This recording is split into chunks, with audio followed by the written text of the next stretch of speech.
Misy andian'olona mikasa ny anangana fikambanana vaovao isahana ny fiantohana ny fandriampahalemana eny anivon'ny tsenana Nosy eny amin'izao fotoana izao. Nanao fanambarana araka izany ny fikambanan'ny sécurité eny an-toerana fanambarana izay mirakitra ny maha-ara-dalàna azy ireo ary tompona andraikitra feno amin'ny asa ary izy ireo moa dia nanambara fa izy ireo ihany ny fikambanana antokana na azo fankatoavana tany amin'ny commune amin'izay fisanana ny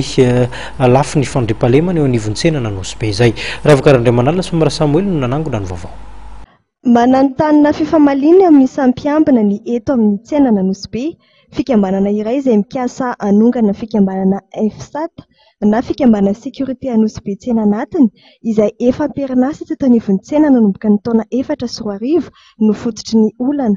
Namafisy ny fikambanana F7 androany ary fa ity fikambanana ity no ara-dalàna sy fantatry ny commune Antananarivo renivohitra ary ny polisim-pirenena izay miara-miasa amin'izy ireo eo amin'ny fandrindrana ny fandriampahalemana eto anivon'ny tsena. Tena milamina tsara zany fandriampahalemana eto amin'ny tsena Nosy Be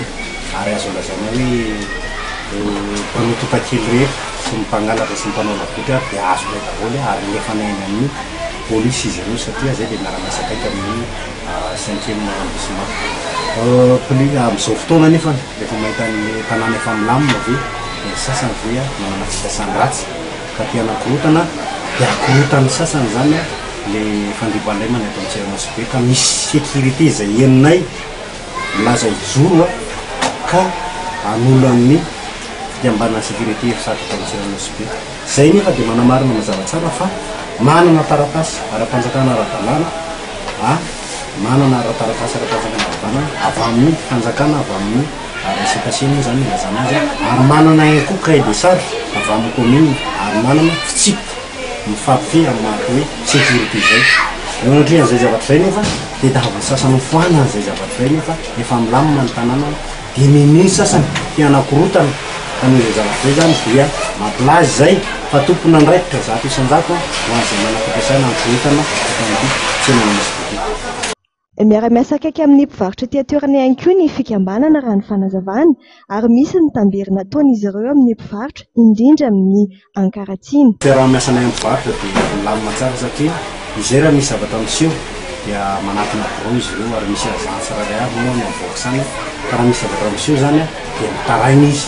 ary misy taraina tonga eto aminay zany azonay atao mihitsy ny manolona zavatr'olona raha ohatra ka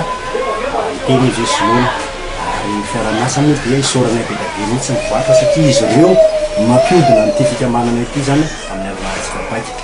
Miisa eo amin'ny 70 mirahalahy eo ireo mpiambina mivondrona ao anatin'ny fikambanana F7 izay mizara osikajy roa manao ny asa fiambenana an-tsena 420 ora amin'ny 420 ora. Andraikitra apetraka amin'izy ireo ny fiahinan'ny filaminan'ny vahoaka mifamezivezy eto anivon'ny tsena, ny mpivarotra ary ny fiarovana fototra-fitrasan'ny tsena. Raha misy moa ny olona mampiayana na mpangalatra tratra dia mandray andraikitra avy hatrany amin'ny fitondrana izany eny anivon'ny polisy ny boriboritany 5 izy ireo.